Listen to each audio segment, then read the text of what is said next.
सुबह 9:15 होगी रवानगी। 43 साल बाद कुवैत जाने वाले पहले भारतीय प्रधानमंत्री शेख साद अल अब्दुल्ला इंडोर स्टेडियम में भारतीय समुदाय को करेंगे संबोधित। कुवैत भारत का प्रमुख व्यापारिक और ऊर्जा साझेदार देश है। कुवैत के अमीर शेख मिशाल अल असद अल जबर के निमंत्रण पर जा रहे हैं पीएम मोदी। यात्रा के दौरान दोनों देशों में हो सकते हैं कई अहम समझौते। त्रिपुरा की राजधानी अगरतला में उत्तर पूर्वी परिषद के 72वें पूर्ण सत्र को संबोधित करेंगे गृह मंत्री अमित शाह। बैठक में पूर्वोत्तर विकास मंत्री ज्योतिरादित्य सिंधिया सहित 8 राज्यों के राज्यपाल, मुख्यमंत्री और वरिष्ठ अधिकारी करेंगे शिरकत। केंद्रीय मंत्री शाह ब्रह्मपारा शिविर का भी करेंगे दौरा। 2018 में हुए समझौते की जमीनी हकीकत का पहली बार आकलन करेंगे गृह मंत्री। पंजाब में आज निकाय चुनाव। सुबह 7 बजे से शाम 4 बजे तक वोटिंग। देर शाम तक आएंगे परिणाम। राज्य के 5 नगर निगम, 41 नगर काउंसिल के लिए वोटिंग। सत्तारूढ़ आप और कांग्रेस में सीधी टक्कर। यूपी संभाल मंदिर में एएसआई की 4 सदस्यीय टीम का सर्वे पूरा हुआ। 46 साल बाद मिले कार्तिकेय मंदिर में हुआ सर्वे। 5 तीर्थ और 19 कुओं का भी निरीक्षण। मूर्तियों को साथ ले गई एएसआई। हरियाणा के पूर्व सीएम और इंडियन लोक दल के पूर्व अध्यक्ष ओम प्रकाश चौटाला का आज सिरसा के तेजा खेड़ा में अंतिम संस्कार। हरियाणा सरकार ने 3 दिन के राजकीय शोक का किया ऐलान। शुक्रवार को गुरुग्राम आवास पर हुआ था निधन। लखनऊ में प्रदर्शन के दौरान कांग्रेस कार्यकर्ता प्रभात पांडे की मौत मामले की जांच जारी। पुलिस ने लखनऊ स्थित कांग्रेस ऑफिस का कमरा नंबर 30 किया सील। इसी कमरे में मृत मिला था प्रभात और प्रदेश अध्यक्ष अजय राय सहित 10 लोगों को पूछताछ के लिए नोटिस। संसद धक्का मुक्की कांड की जांच करेगी दिल्ली क्राइम ब्रांच। बीजेपी और कांग्रेस ने एक दूसरे के खिलाफ दर्ज कराई शिकायत। घटना का होगा रिक्रिएशन। राहुल गांधी से भी होगी पूछताछ। अंबेडकर पर संसद में इंडिया गठबंधन का प्रदर्शन। हाथों में अमित शाह इस्तीफा दो और मेरा भगवान अंबेडकर के पोस्टर लेकर विजय चौक से संसद तक विपक्ष का विरोध मार्च। बीजेपी से धक्का मुक्की मामले में राहुल गांधी पर दर्ज एफआईआर पर प्रियंका का बयान। कहा कि राहुल पर एफआईआर सत्ता पक्ष की हताशा दर्शाता है।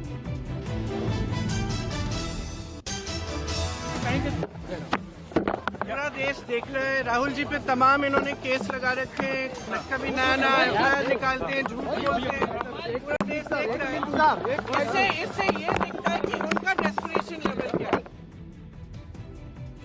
वही एफआईआर को लेकर कांग्रेस सांसद जयराम रमेश ने कहा कि मुद्दे को भटकाने के लिए अमित शाह ने किया ऐसा। मगर द्वार के सामने जो भी हुआ पूरी तरह से योजनाबद्ध था।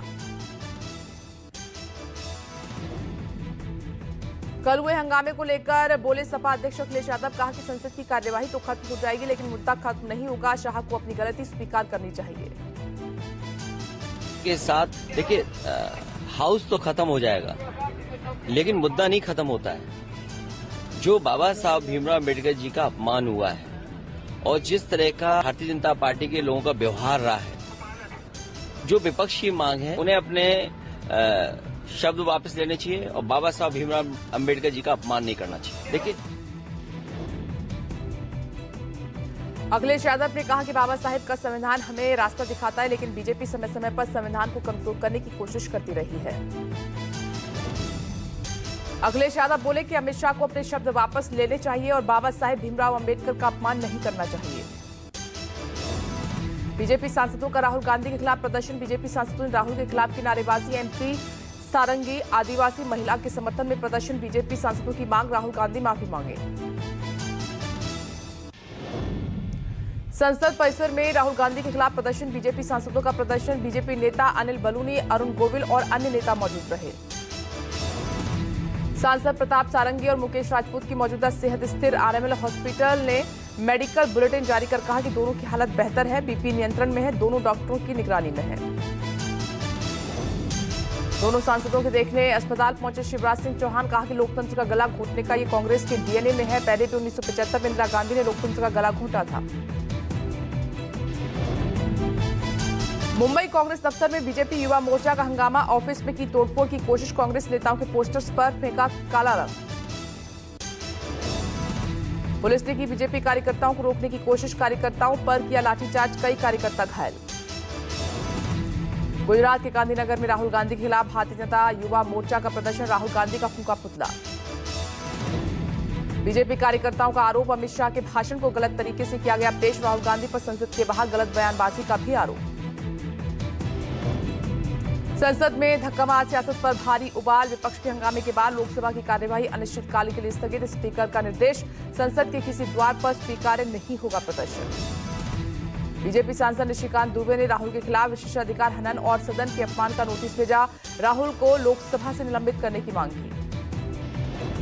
संसद में हंगामे को लेकर बोले सपा अध्यक्ष अखिलेश यादव, कहा कि संसद की कार्यवाही तो खत्म हो जाएगी लेकिन मुद्दा खत्म नहीं होगा। शाह को अपनी गलती स्वीकार करनी चाहिए।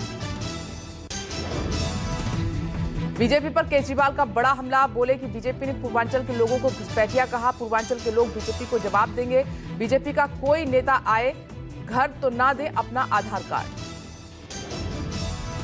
दिल्ली में पूर्वांचल रोहिंग्या को लेकर शुरू हुई सियासत को धार देंगे आप सांसद संजय सिंह ने कहा, पूर्वांचल बाहुल्य इलाकों में जाकर बीजेपी की खोलूंगा पोल। हम 30 से 40 सालों से दिल्ली में रहते आ रहे हैं। दिल्ली विधानसभा चुनाव को लेकर बीजेपी का बड़ा ऐलान, बिना सीएम फेस से दिल्ली में चुनाव लड़ेगी बीजेपी। पीएम मोदी के चेहरे पर ही चुनाव में उतरेगी बीजेपी। मोहन भागवत ने मंदिर मस्जिद के नए विवादों पर जताई चिंता, कहा कि हर दिन नया मामला उठाकर हिंदुओं का नेता बनने की होड़। सद्भावना के साथ रहने का भारत का इतिहास है। संघ प्रमुख ने कहा कि अब देश संविधान के अनुसार चलता है। लोग इस व्यवस्था में अपने प्रतिनिधि चुनते हैं जो सरकार चलाते हैं। अधिपत्य के दिन चले गए। अयोध्या में सीएम योगी आदित्यनाथ का बड़ा बयान, कहा कि सनातन धर्म में हर धर्म को ही शरण। काशी, अयोध्या और संभल में तोड़े गए मंदिर। बांग्लादेश, पाकिस्तान में हिंदुओं पर हो रहा है अत्याचार। संभल में अतिक्रमण के खिलाफ योगी सरकार का ताबड़तोड़ एक्शन जारी। संभल के सांसद बर्ग के घर की तोड़ी गई सीढ़ी। बिजली विभाग ने बर्ग पर 1 करोड़ से ज्यादा का जुर्माना लगाया। अयोध्या के गोसाईगंज सीट से सपा विधायक अभय सिंह पर हाईकोर्ट की लखनऊ बेंच की 2 सदस्यीय पीठ का विरोधाभासी फैसला। 2010 की हत्या के प्रयास के मामले में एक जज ने बताया निर्दोष, दूसरे ने ठहराया दोषी। अब हाईकोर्ट के मुख्य न्यायाधीश करेंगे सुनवाई। लखनऊ में प्रदर्शन के दौरान मरे कांग्रेस कार्यकर्ता प्रभात पांडे के परिजनों से राहुल गांधी ने की बात। लोकसभा में नेता प्रतिपक्ष ने प्रभात की मौत पर दुख जताते हुए उनके पिता दीपक पांडे को हर संभव मदद देने का भरोसा दिया। नोएडा में किसान आंदोलन सफल, मुख्यमंत्री योगी आदित्यनाथ ने जमीन अधिग्रहण का रेट 5,000 रुपए प्रति वर्ग मीटर बढ़ाने का ऐलान किया।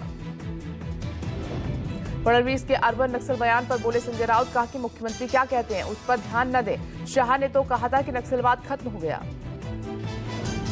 केंद्र की मोदी कैबिनेट में साल 2025 के लिए कोपरा के एमएसपी को दी मंजूरी। कोपरा की सबसे ज्यादा खेती कर्नाटक में होती है। नेफेड और एनसीसीएफ खरीदेगी कोपरा। पटना में 2 दिवसीय बिहार बिजनेस कनेक्ट समिट में सूबे को मिला 1,80,000 करोड़ का निवेश। एनर्जी, फूड प्रोसेसिंग, टूरिज्म और आईटी सेक्टर में कई औद्योगिक घरानों के साथ एमओयू साइन हुए। 350 कंपनियों के प्रतिनिधियों ने की थी शिरकत। बंगाल दौरे पर केंद्रीय गृह मंत्री अमित शाह एसएसपी के 61वें स्थापना दिवस समारोह में हुए शामिल। एसएसपी कैंप में विशेष परेड का आयोजन भी हुआ। सिलीगुड़ी में अधिकारियों के साथ बैठक की। एक देश एक चुनाव से जुड़े दोनों बिल जेपीसी को भेजे गए। बजट सत्र के आखिरी हफ्ते में कमेटी रिपोर्ट पेश करेगी। जेपीसी में अब 31 के बदले 39 सदस्य होंगे। इसमें लोकसभा से 21 और राज्यसभा से 10 सदस्यों के बजाय लोकसभा से 27 और राज्यसभा से 12 सदस्य होंगे। जेपीसी में नए सदस्यों में शिवसेना यूबीडी से अनिल देसाई, सपा से छोटेलाल, बीजेपी से वैजयंत पांडा और सीपीएम से के राधाकृष्णन शामिल हैं। कुछ दलों की आपत्ति के बाद जेपीसी में सदस्यों की संख्या बढ़ाने का फैसला किया गया।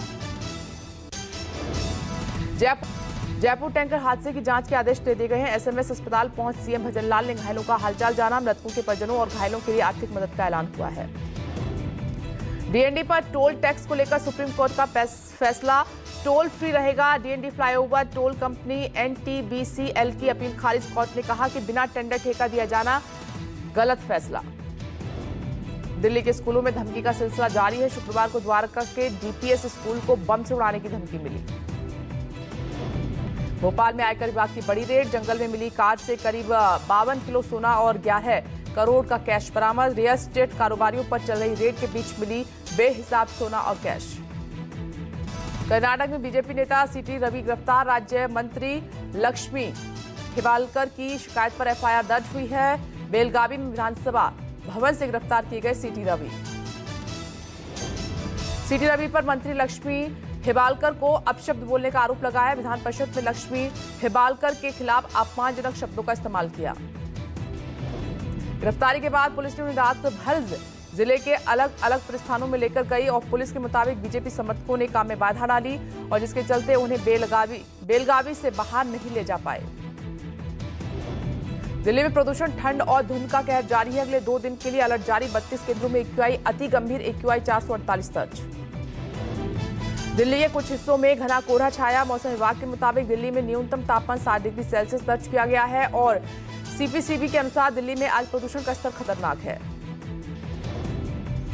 36 निगरानी केंद्रों में से 32 ने वायु गुणवत्ता अति गंभीर श्रेणी में दर्ज कराई है। कई स्थानों पर एक्यूआई 480 के पार। आनंद विहार, बवाना, बुराड़ी, द्वारका, आईटो में एक्यूआई अति गंभीर श्रेणी में दर्ज।